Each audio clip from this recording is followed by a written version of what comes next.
Hello and welcome to the Story Behind the Stories, your weekly look at the pages of the Neepawa Banner Press.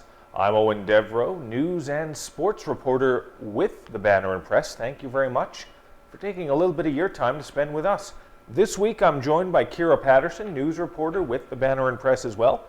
Kira, good to have you in this week. Good to be here. You get to sort of see phase 2 or phase 3, I guess, of the renovation. I didn't have to be in here when it was just like mud and drywall, so. That's right. As I shared with you and as I told you last week, you're going to share the experience with us of the improvements going on here at NACTV. As you can see, now we have a regular wall.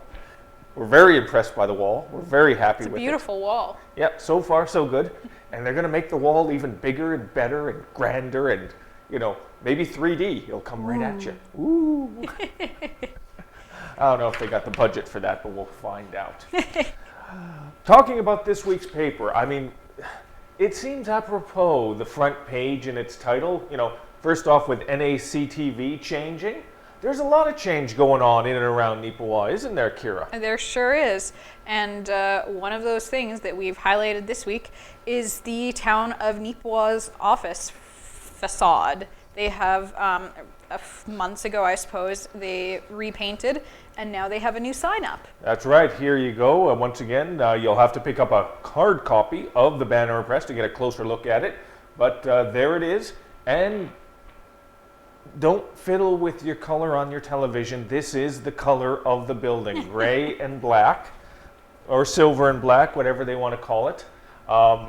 Whatever the difference is, we're going to save a lot of money on color printing whenever we put the municipal office on in our paper now. We appreciate that. And again, the sign looks great. The building in person looks great. I got to admit, though, when in print, it doesn't represent well, in my estimation. It was funny when I went and took the picture after they had put the new sign up. I took a few different angles and then came back and printed them off. And I printed a picture off in color and a picture in black and white ink. And I showed them to Eoin and I said, which is which? But again, from about 5-6 feet away. Yeah. And these aren't just for show. So I could not tell the difference, quite honestly. Yeah. But the thing is, again, when you see it with your own eyes, when you're out there on the street and you see it, it does look great. Oh, it looks really sharp, yeah. Oh, yeah. So very impressive. Great to see the work done by the town of Neepawa. Bigger, better, more impressive. And now it's good to go for the years ahead. So that's our front page. And inside, we've got a whole bunch of other information, some interesting items. Kira, you have a story, interesting. Some awards were handed out, and very well deserved. Yeah. They were given to some individuals who rightfully deserved them, didn't they? Yeah, so the Rotary Club every year, they give some awards out. It's called the Paul Harris Fellowship. And usually they give one out to the community and one out to a Rotary member. And the Rotary member, it's somebody who's donated a certain amount of money. And in the community, it is somebody who has obviously contributed a lot to the community and made it a better place. But this year, they kind of changed their criteria and they did 2 community awards. And instead of just anyone who has made the community a better place, it was focused on frontline workers, especially in relation to COVID-19. And it was really cool to kind of see Wayne Jacobson, the Rotary member, present these awards to Country Meadows staff and Heather Toderick, the owner of Harris Pharmacy, because he kind of gave a little bit of a reason why they thought that these 2, not individuals, but the one group and the individual, why they made such a huge difference in the community during COVID-19. Obviously, at a pharmacy, you know that their main priority is keeping people safe and healthy. And Heather was very good at keeping up with all of the regulations, even being ahead sometimes, and making sure that everything was as safe as possible for her customers and for her staff and all of that kind of a thing. And as well, the staff at Country Meadows, you can see how much effort and how careful they had been just by the fact that there was never a COVID case in Country Meadows personal care home.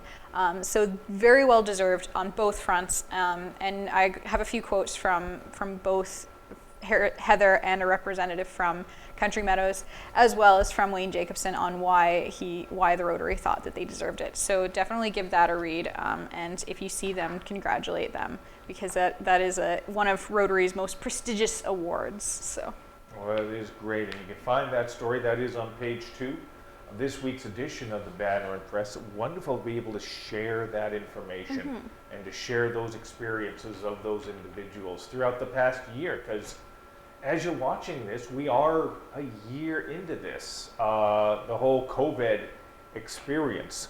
March 12th, March 13th of 2020 is when it all went sideways. So it's hopefully better days are ahead. Yeah, very much looking forward to those. Yes, yeah. I want to talk a little bit about a story we covered a few weeks ago. We talked about this autism fundraiser that's going on through the publishing world with a duo from Gladstone who have really been on the forefront of that. And we got some good news to be able to share with you on our travel and entertainment page. Ariane Parkey and J.A. Armitage, the Gladstone-based publishing duo, Enchanted Quill Press, who helped to put this together, they shared some new information with us. First off, they were raising money for an autism organization based out of New Jersey. And in the first couple weeks since they put this together, they've been able to raise just over $3,000 American.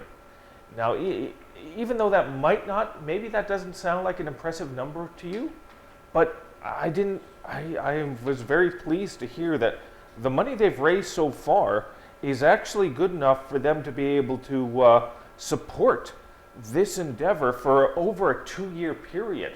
So some of the people are going to benefit from this for an extended period of time. So I'm very happy to be able to share that with you.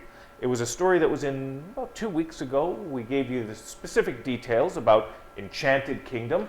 It's a box set of fantasy inspired stories that you can collect. They are available on Amazon as well, and there's information in the story as well about where you can track this down if you want to read it.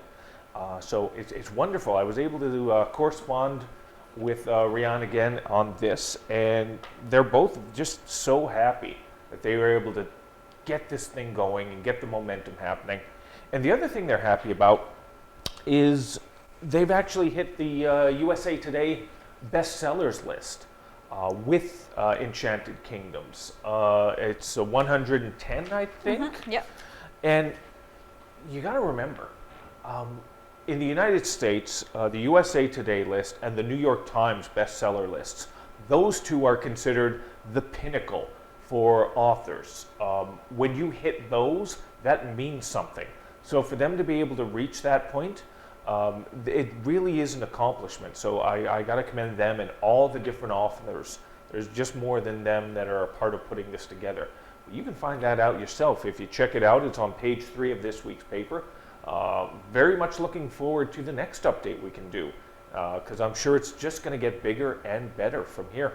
Anything else you want to add in there, Kira, before we shift gears? I just think it's really great that obviously that they are doing a project like this, but also all of the support that they've gained from it. It's really cool to see that people want to get behind these causes. Yeah. All right. No, God, you just wrote about all the awards this week, didn't you? Apparently, yeah. It was a good news week this week for me. You did a story this week about some former NACI students, graduates who are just finalizing their years at Brandon University. Yeah. And they have been highlighted, haven't they? Yeah. This one hit home a little bit for me because I know both of these girls personally. One of them graduated the year after me and the other one 2 years after me, so I went to school with them. They went to BU, and Kaylin McDermott and Cassia Hollier are being recognized as 2 of 17 individuals that were chosen as outstanding female students, recognized as a celebration for BU's Women's Week, which coincided with International Women's Day on Monday, the 8th, I believe it was. So yeah, basically it's just pretty cool because they had 17 people from all over Manitoba, all over the country, all over Canada, and 2 of them happened to have connections to Neepawa. So I thought that's definitely worth a story. I reached out to both of them. It was pretty easy because I do know them. And so it was an easy story to get, but it was a really good story, and I was really happy to highlight those 2 because that is quite the achievement. Of the hundreds or thousands of, I don't know how many students that go to BU, 2 of them that were recognized were from Neepawa, which is cool. That is very cool as well. Yeah, no, that's. I don't have much else to add to that in regard to, because it's been years. It's been a long time since I went to Brandon University, and even then, I only went some of the time. So you wouldn't have been recognized as one of the outstanding students. No, not at all. No, not at all. But it's wonderful to see locals doing well out there like that. And anytime we're able to spotlight a story like that, we're very appreciative of it. So kudos to them. And good job, Kira, on getting that and getting that on the pages of the paper. Yeah, we are flying right through this week's paper. It's an easy read, people. You know, this week's just gonna, it's like butter. Warm butter, not cold butter, not refrigerated butter. Just gotta put that in there. Because refrigerated butter isn't easy. It's a pain. My God, you're the wordsmith, aren't you? You just painted that picture for us here with your words. My silver tongue. Oh, we're going back to you again. I mean, you did a lot of work this week. So, pre-kindergarten program for one of our school divisions is not going forward. Yeah. I actually hadn't heard of this program before, but apparently it's one that's been on for about 10 years. At Turtle River School Division, they have a program called Kindergarten Here I Come, and it's always held in April, and it's all of this kids that are going to be in kindergarten that fall. They come for a 10-day period, and they learn about the school, they learn where their classrooms are, they meet some of the teachers, they meet each other, their classmates, and that kind of thing. And it's really, really good introduction to kindergarten that unfortunately this year is going to have to be canceled. The school division put out an announcement on March 3rd, which was last Friday, and they announced that obviously because this was a short-term 10-day little thing, they said that the majority of the kids' time would be monopolized by having to be reminded to social distance and having to wash their hands and having to do all this COVID precaution stuff, and they just wouldn't get out of it what they would want the kids to get out of it. So they decided to cancel it. Another reason was their instructor for this goes between the different schools, so that's potential spreading of COVID that they wouldn't want to risk.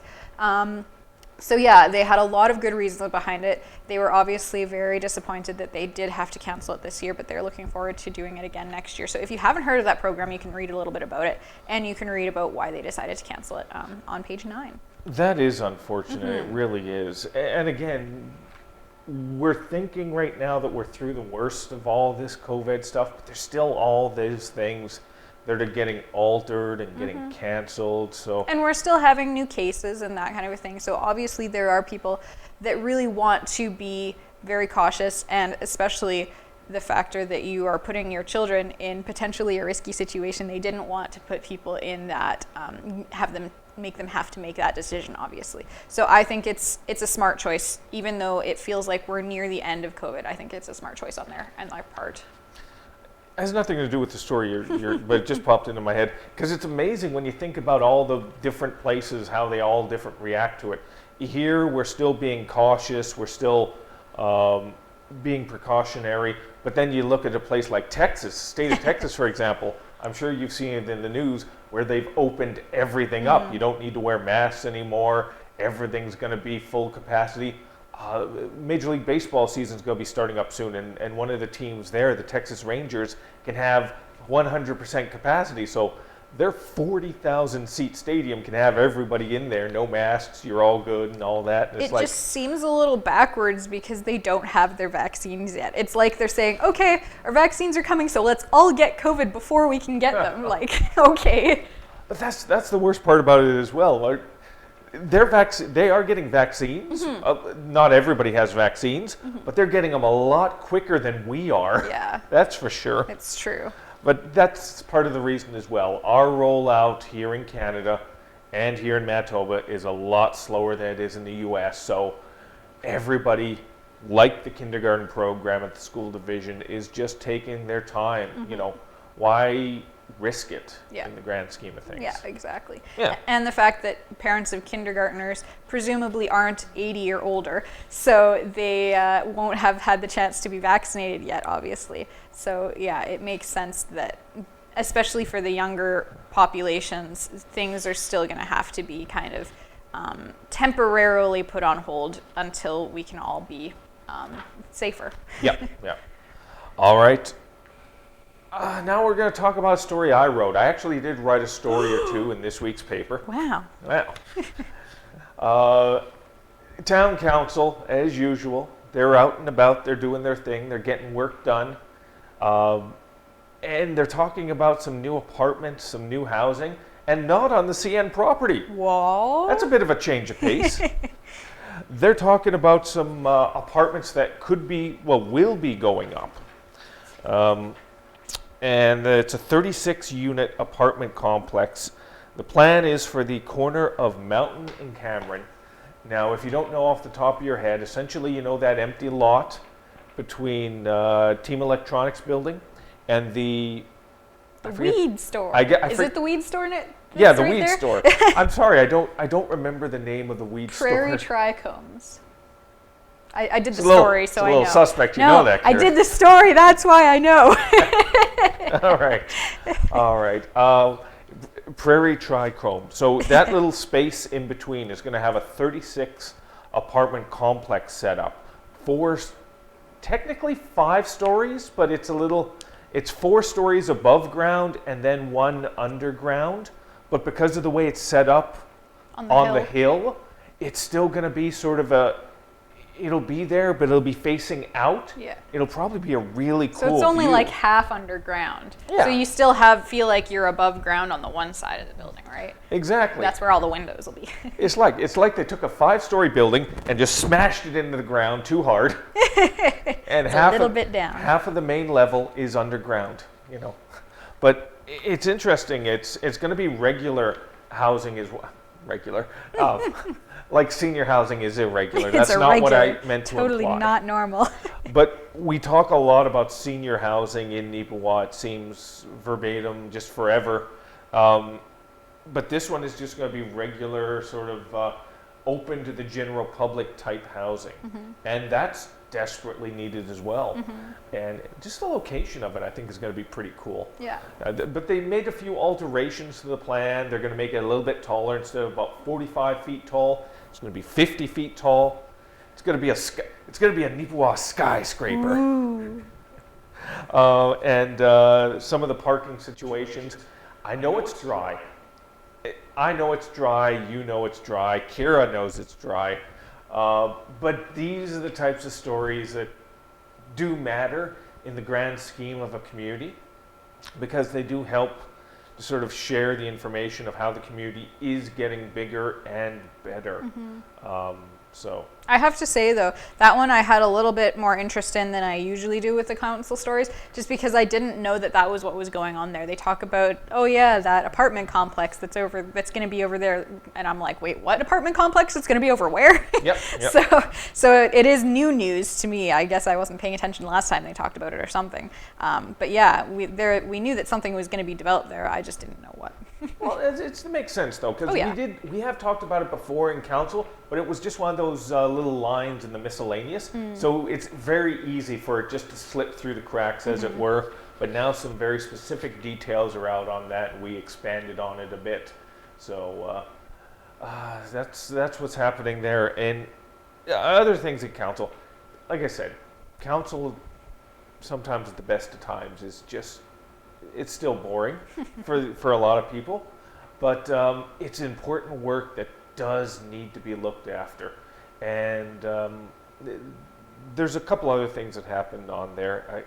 Now that I sort of look at the list, it's like, even I can't be bothered to sort of go through it. I don't want to waste your time on that.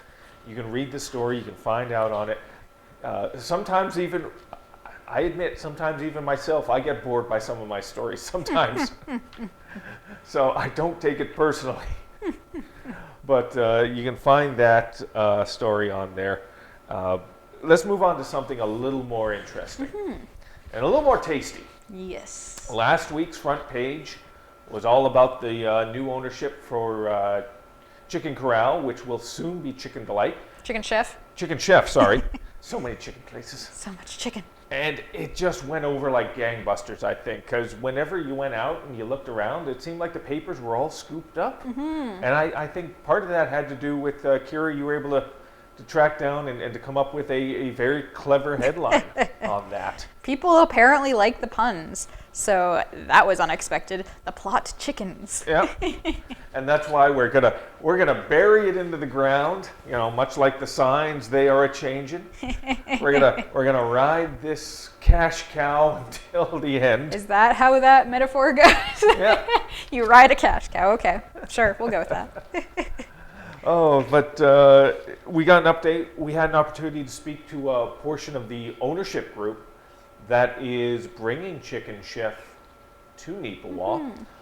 Tom Yando, who I've spoken with usually about baseball, because he and his entire family are huge into Plumas's baseball scene. A big part of the Plumas Pirates baseball team for the Santa Clara Baseball League. They're an institution for the community. And he and his son, Zach, are part of this ownership group, along with a Nicole Madsen, based out of Hamiota, and a Bonnie G. Soper of Gladstone.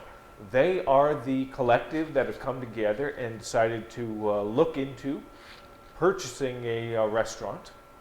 And Tom spoke on behalf, and he shared a couple things I thought was kind of interesting. First off, the Chicken Corral wasn't the original plan. And to a degree, it wasn't even Plan B, Kira. Because I guess originally they were thinking of buying a whole new piece of land on the CN property and just building right from scratch. Like, that surprised me. I didn't think that was... Yeah, because he did briefly mention Chicken Delight as well. They kind of looked at that really quickly, and that wouldn't surprise me because it's already a restaurant, it's already a building there, and it's on a nice piece of property there. But then, yeah, the thought of building completely new and how long that would take, and then seeing how quickly it's going to happen now that they have agreed to buy Chicken Corral, it would just be such a huge contrast that way. I didn't think that would be one of their top plans. Yeah.